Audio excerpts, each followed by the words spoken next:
Guys, welcome back to my channel. Ngayon ay tuturuan ko kayo kung paano na-change ng ringtone. How to change a ringtone. This is the steps. Ngayon guys, ay hahanap tayo ng video para i-ano natin sa ating ringtone.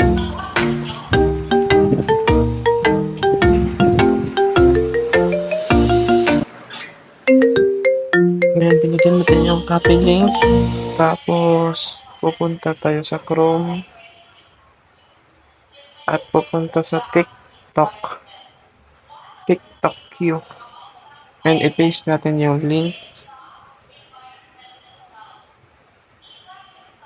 I-download natin. Tapos sa pag-download, ang dapat natin pindutin ay yung download MP3.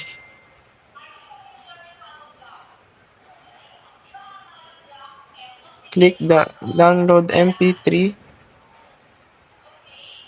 Tapos pupunta tayo sa settings and sa sound vibration or sound vibration.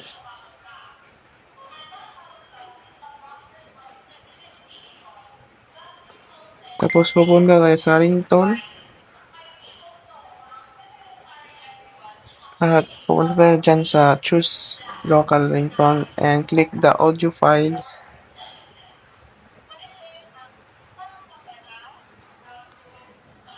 Tapos, yun natin yung ginodownload natin kanina. Yung ginodownload natin kanina. Tapos, okay. And i-apply natin. Click apply. And click okay.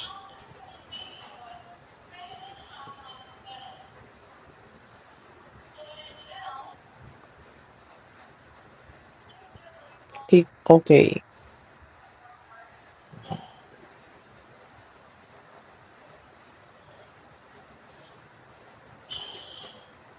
And guys, pupunta na tayo sa Messenger.